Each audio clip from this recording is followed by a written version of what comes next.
Hi there. Welcome to Monday. Another Monday is here. So the weekend was very restful, and you see the effect. It gets you all excited. That's just the way it is. How was your weekend? Oh, it was fantastic. I think church was good. Yeah. Okay. These days. You're usually talking about church. I'm assuming the pastor. Yeah, give it to us. It is by grace. It is by grace. I just feel like, when I'm able to do the Sunday service, right, there is a boost. I see that there's a difference. There's a tradition in my church, apart from the message that is preached. There's something that you must have on your mind, if you don't remember anything that was said in church. There's something that you carry with you. And I think that's small bits before we rise and leave is special to me. I think it's in every church, any church worth its salt. And it's something that starts with you all the way from Sunday school. They leave you with a biblical verse or something. For me, this was Divine Mercy Sunday. So the mercy of God, the infinite mercy of God, and how he favors us, overlooks all the, so to speak, very bad things we do. But it also doesn't mean you take that grace for granted. That would be the message I took away. And guess what? I met one of our own in church on Sunday. Who's that? George Ado Jr. So we did our things there. It was a Kenya moment. Yeah, my message on Sunday was the risen Christ. And there was a message preached around Thomas. You know how we say doubting Thomas, how he didn't want to believe immediately that Christ had risen. But you know how we interpret that the negative way. My pastor sort of tried to get a positive message out of that. So essentially, experience Christ so that you can also share that experience. It's not because you've told me about him, but I have also experienced him, So, the prophets, they can give you all the prophecies and they can pray for you and all of that, but take your time and also experience him so that you can also share your testimony and say that this is what Christ has done for me, or this is what I have experienced, so that it's not a hearsay. Get what I mean? The Thomas bit, I'll just add a little bit to that. I just realized that sometimes when we read about some of these people, we look at it as though it were them, and that's it. We don't internalize it, because if you think of it, a lot of us, in many different ways, different aspects of our lives, act exactly like Thomas. In many ways. Of course, it's not all the time, but we should learn from that example. I just want to add two things very quickly. Today is International Day for Street Children, and I think it's something we ought to at least bring up, highlight. Have you noticed the proliferation of, these street urchins on our roads? They are everywhere. They are where? Think of Opebia, think of 37, think of all over the place. They are all begging. And I was reading this article on myjoyonline.com over the weekend. It's a PhD student. And he's talking about how this is now, it's become a trained thing. They are trained to do it. It's lucrative business. And you see these children, instead of being in school, on the streets. But this day also highlights the fact that a lot of them don't get the right education, access to healthcare, some of these basics that they ought to grow with as children. And it's important that we take a very serious look at that. Well, on a day like this, I also want to ask the question whether or not these children that we see, many of them these days, are citizens of Ghana. Because we tend to see some foreigners, and they've also tend to be very aggressive in asking for money. It's as if you must, and so if you don't, they keep hitting on your windows, and like you said, they're everywhere. So we have to look at it again. Really, where have they come from? Just look at the stretch. I'm just thinking from 37 to Maxmart to Opebia to the airport traffic light to the Ghana Standards Authority traffic light to Okpunglo to. Can you see? They are everywhere, at practically every stop. That's a ceremonial stretch. So, they are parading. But, they are also at Achimota, the overpass, like that whole area. Wherever there is a traffic light, that stops vehicles. You'll find them. What really do you think we ought to be doing? Because it's not just, yes, barring what citizens they are in our country. What do you think we should be doing as a country? I mean, in other places, social workers and others would take stock of this. And it's important because guess what? We're talking of the youth getting into many nefarious activities. For some of them, I'm not saying all of them, this is where it starts. For some of them. You know, the thing though is, I like the whole social welfare angle, but not all of them are homeless or necessarily need it. It's become like a career for the parents who look on, because where I pass, I see the mothers. Sometimes they're actually sleeping, they're taking a nap, and the children are going begging. But these are people who could do some work and protect their children, because it's our responsibility as parents to cater for the children that we give birth to. You know, it's not for a bunch of people who are driving, who seemingly look rich or they have money. For all you know, the last round of that Kufuor now, and that car is probably for someone. So it's not every person who is driving. That's for the assumptions. When they see you in they think so. All is well. Like we say, we've got many laws, and if we were to go back, we will probably find something that can deal with them. But we're just watching. Children's Social Protection Ministry, Sarah Adwasafo, should take a look at some of these matters. I think it just came to mind. I think the ministry should take a look at it. But today, Magai is in court. Our guy Magai at 8 a.m. in court today. Yeah. This is the Achimota Rastafarian student issue that we're talking about. It's become a human rights matter, and so they're in court this morning. We will definitely give you updates when there are new developments. Sure. I have the Ghanaian Times, the Finder, the Daily Dispatch, Economy Times, and the Meridian this morning. What do you have? I'll do the rest, and I'll start with the Daily Graphic newspaper. You have all the rest. What I have. So on the front page of the Daily Graphic, you'd find this. National Grid Augmented, Bui Arts 22.25 megawatt solar power. This is good news, but I have to ask, has there been a change in electricity supply to your area? Because that's when this would mean something to you. So what's the situation, Ben? We were talking about Dumso.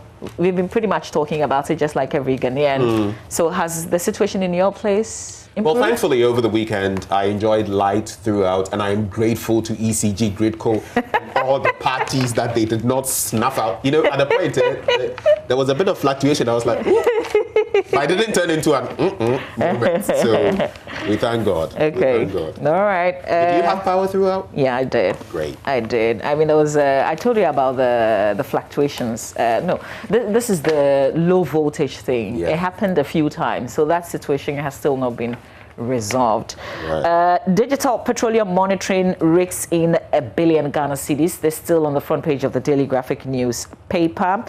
Book of condolence opens for Evans and Form. That story is on page 20. And it's been opened at the Ringway residence of the late Dr. Emmanuel Evans. Evans and Form, the celebrated Ghanaian surgeon, academic and statesman, Ghana's oldest medical doctor, who died last Wednesday at the age of 101. We mentioned that briefly here on the show.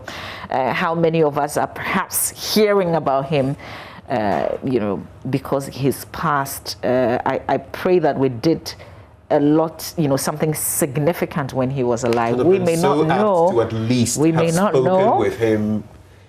Done something with him. Maybe we did not. Maybe somebody else did. I'm just hoping. How come? Anyway.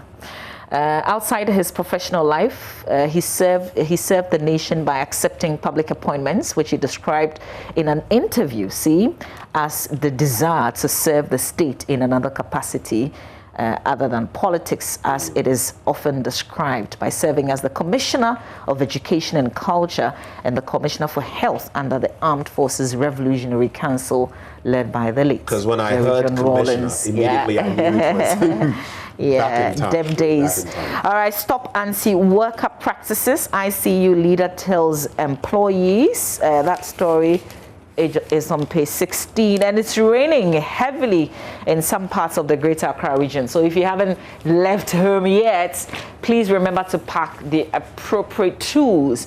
An umbrella, something to keep you warm. Children are in school, so make sure you pack something for them as well before they leave. If you happen to be home right now and you're watching the show, it's raining in some parts of the capital. So the Deputy General Secretary in charge of operations of the Industrial and Commercial Workers Union, Mr. Morgan Ayawene, has called on employers who indulge in what he described as antisocial practices against their workers to desist from those practices. He mentioned some of the antisocial practices as labor outsourcing, which negatively affects the income and livelihood of workers, casualization and controlization of labor. These are huge terms. You can read on. It's a very good call. I don't know how much of a change it would affect, though. On the back page, Legon City's humble Olympics. Kotoko defeat Chelsea to claim top position. These are the top stories, or the sports stories, on the back page of the Daily Graphic newspaper. So I guess Oligbobo became Oh, Charlie. over the weekend. Legon City's totally against the run of play. This is one of those punishing them. Issues of your enemy's enemy is your friend. So Legon City's are friends. I see. Right. So let's quickly get into the Ghanaian Times newspaper. 70% of roads nationwide bad due to lack of maintenance culture. Only 4% of road sector investment used to repair existing roads. I did that bit on the Accra-Tema stretch about the tolls and how much we collect every year. But especially on a day like this, when we're talking about the number of people who die on our roads, the number of accidents. And this year has been a particularly bad one in this first quarter. It's relevant that we focus on our roads as well. And the Director of Planning at the Ghana Highway Authority, Mr. Sichofa David Addo, has called on government to ensure a balance between constructing new roads and maintaining existing ones in the country. According to him, it was worrying that 96% of road investment was used to build new roads and only 4% was used to maintain existing ones. As a result of the poor road maintenance culture, he explained that the country's score of good roads, which stood at 57% in 2015, has currently dropped to, get this, 30%. And he says, I quote him, as a country, we are aggressive to build new roads and have left existing ones unattended to. And this situation is causing the deterioration of many of our existing pavements, which is giving us lots of bad roads in the country. So, Mr. Sector Minister, and all those involved in terms of our roads, the Department of Feeder Roads, the engineers and experts, and the Ghana Highway Authority itself, these are critical matters to be looked at, Mama, especially as the accidents continue on our roads. Very, very topical matter. In other stories, reducing leakages in fuel value chain. SML saves Ghana 1 billion in 10 months. Decommissioning of landfill. Government impressed with work done so far. That's according to the Sanitation Minister. When I hear of sanitation matters and water resource matters, there's something that happens to me. But today I'll not go off that tangent. President joins world leaders to mourn Prince Philip, the Duke of Edinburgh. How many times was he in Ghana anyway? Was it 3? I don't know. Ghana quite I just remember the Nkrumah picture with the Queen. He's been in the country a number of times. And interestingly, we were talking about that, and then DMX also gave us something more to mourn about. Did you ever listen to any DMX? Yeah, I think in Zion College, were you listening to DMX? Oh, you're mean. Darkman X, Dogmaster X. Not in school. Not in school. Were you listening to him when you were in Biheko? Oh, yes, we were. I mean, you know, he peaked in the 90s, 97 to 99, thereabout. That's when, I think it's in 98, 99, he came out with his first album. It's Dark and Hell is Hot. Then there was the next one, X, and oh no, I wasn't into him then. You know, I wasn't DMX. into him. So if you have, it's like a generation growing up with the music, and at 50 for him to be gone like that, looking at the circumstances. Upon Nkrumah says in the middle page, and I'll be done shortly, we're being tactful when it comes to the broadcasting bill. According to him, government is taking input from technocrats and industry experts, and at the same time being tactful in the passage of the bill so as not to create a situation where it becomes a tool for successive governments to use in stifling media freedom and freedom of speech. Masere Kakra. On the back page, Legon City's halt Oli's run. But, Mama, on the back page of the Daily Graphic, did you see which team was on top of the league? No, I did currently? not. Apart from what I read, I don't remember anything else. Let me see. I think it's Asante Kotoko. Okay. We have 36 points, and Great Olympics has 33, Karela 32. In fact, the headline says, and I'm showing it so you don't think I'm manufacturing it, Kotoko win, Hearts lose. So we beat Brekum Chelsea by 2-0. But it was unfortunate because Accra Hearts of old lost to Ash Gold. Mama, do you have any comments? The Daily Guide newspaper is the next paper that I will look at. There's a banner headline which says, Kufuor's blast NPP girl over lies. Now, this was on a radio program where we are told that the former president actually phoned in into the program to correct some impressions that a certain, and I would go to the details of it in a bit. So a certain lady, Esther Nanajiman, a supposed member of the New Patriotic Party, and that's how the paper puts it. So this had to do with, and I think the former president said it when he was speaking on the show, that there were lies that the lady was telling to. I mean, if it got him to call, then it must have been. It must have rubbed him. Suggesting that he roped in his junior brother, Kufuor, into his administration, not based on his competence. So, something rocking the boat a bit. And the former president, even suggested to the show host that a thing like that should not have even come on air, should have been cross-checked, verified before being allowed on air. So details of that, if you're interested. Pone landfill shut down on course. This is a story that I'm interested in because, and it's Zoom Lion that picks my refuse, and it's been for a while now. The agreement is they pick once a week, but you'd realize that in 2 weeks they will come once in 2 weeks, sometimes in 3 weeks. And I've seen that some of my neighbors have also been complaining. The painful bit though is that when the bin is full, they complain when you have to put it in a sack, because sometimes when the bin itself is full, you have to find a way of presenting the rest of it, and they are always complaining. But they don't pick it for a fortnight or 3 weeks. What do you expect? That's the next fight that I'll pick with them. Last week when the guys came, I tolerated them. It's only because of my friend. That's why I usually don't talk about it. But when they start to fight me, I'll fight them.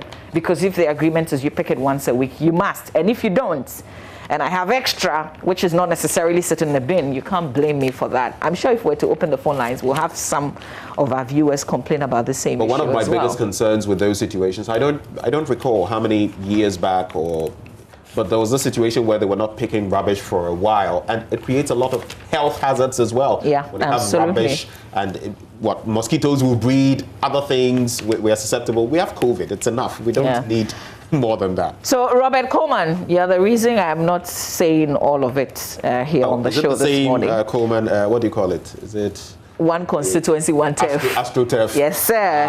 Okay. He's a friend to the business. So when I say to the business, I'm talking about Zoom Lion, so I'm not going to go any further. High alert, because he resolves my issues. Let me take you on. Wait, you're refusing to bash something because of... Okay, so wait, let me be fair. Let me be fair. There are times that I've had real issues with them and he's resolved it. So I think it's appropriate that if I have issues now, I should forward it, and if it's not resolved, then I can come. If he doesn't resolve this one, Mama, talk to me. Of course. I'll do something. I will, Pa. But the story really about the landfill site that's been shut down, it says with about 7 months to complete the decommissioning and re-engineering works at the Pone landfill site in Accra. The Minister of Sanitation and Water Resources, Mrs. Cecilia Bedadapa, has said she's impressed with the progress of work so far. But there seems to be another situation.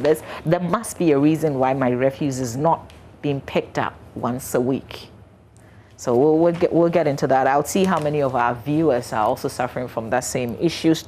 Kaswat teen killers wanted pocket no dry charm. So there are many things that are coming out after the arrest of the priestess. Oh, you say something before priestess. You wanted me to qualify it properly. Fetish priestess, yeah. And that's one of the angles in the paper today. So you can check it out, details of it. Just before I wrap up. On page 8, the News 1 Entertainment, Rosalyn Okoro, who's Yvonne Okoro. Yvonne Okoro is the popular actress. Her kid sister got married over the weekend. Well, congratulations to her. It was all over social media. So. Have you seen the one with Tonto Dike? The number Dr. UN of... the number plate, We thought it was only Ghana. I said it was trending in Nigeria as well. But she did well because she herself came out, to say that, after she boldly received the award, she did some investigations and she realized. But it's interesting how they smile. The people who deliver these awards, it's almost as though, we'll share on. Hey. But the thing is that what has she done to deserve that? Like even the category, I hear she does very well when it comes to these humanitarian stuff, and so that was what was. They couch it in such a way. They focus on something you're actually doing, so you feel like Sakodia, this and that, before you realize so wait, we don't Google, we don't go to the UN site to cross-check anything. I think it took the country representative of the United Nations or one of them to come out and say that all these bodies doing that, they are not, kosher. The final newspaper now, just a few interesting headlines that I'll take. NEC set to take, and I'm talking about the NPP, tough stance on scramble for 2024 flag bearer slot. That's according to John Bwedu. And this one, Ghanaians willing to pay taxes but worried about usage, is from the Afro Barometer. We were talking about that yesterday, Mamavi. And then, stop chasing extreme returns. 10% monthly interest is unsustainable. You risk losing all your investment. That is according to Dr. Agloya. And that's one of the things I want to highlight. He's saying, look, if they are promising you more than 10% every month, or 10%, look at it again, because you're likely to lose all your investments. Are you going to do other papers? I'll just do headlines. Okay, so the Republic Press, there's 3 stories of interest. The banner headline, Bagman on bragging spree, is how the paper puts it. Says Parliament will not shirk responsibilities under his watch. I don't know how that constitutes bragging, though. This story, building. This story in our news, though, horror in Ashanti region, pregnant mother kid's husband burned to death in fire accident. Details of that story suggest that there was some kind of electrical fault, but I hope that the investigator will have an open mind and not come from that angle of an electrical fault necessarily, but do a thorough investigation. 2 arrested for possessing human bones and skull. David Owate Okra, a driver, 22, and Nicholas Amanuvo, 20. They've been arrested by the Kota police for possessing bones and skulls suspected to be human remains, according to Police Sergeant Francis Gomado, Public Relations Officer of the Eastern Regional Police Command. The suspects were arrested, and upon interrogation, they alleged that they were sent by one Joker, who is in a place near Suhom, to deliver the bones to a fetish priest. And they give the names and the rest of the story here. So it sounded more like what was alleged to have happened in Kaswa recently. Mama V, what was that name then? Which one is that? Gomado? Hey! Hey! Gomado, and I did Gomado. Is that what I said? All right, so my final headline, Northerners will know their true status in NPP in 2024. Benefson is saying that. Grab a copy of the paper, turn to the back page, and you'll find the details there. But let's quickly do this birthday. Obatampa. Can you just, anyway, so... Is it Obatampa's birthday? No, it is not Obatampa's birthday. Okay. I was just prompting her to do something for me. But today is the birthday of my first son, Nathaniel Ni Sasa Ama Jr. of Papti School Complex, GHS1 at Santa Maria. We wish him a glorious birthday and God bless him beyond measure. My son, Nathaniel Ni Sasa Ama Jr., grow to become an asset to Ghana, the family, and the entire world, in Jesus' name. Amen. From your father, Ebenezer Ni Ama of NSIA Insurance, and our very own Eko Sam, Derek, yes, Derek of JoyNews. Happy birthday to Araba Kumsen as well, our very own Araba Kumsen. Rabs, happy birthday to you. I've got a special one just before we make way for sports. The MC for Wage Agbawe Municipal Assembly Patrick Kufuor is wishing his beautiful wife, Mrs. Esther Kufuor, a happy birthday today. We're celebrating you, Mrs. Esther Kufuor. As you celebrate your birthday today, please enjoy your day and have a beautiful one. Stay with us. We've got plenty of sports updates, things that happened over the weekend, coming up right after this.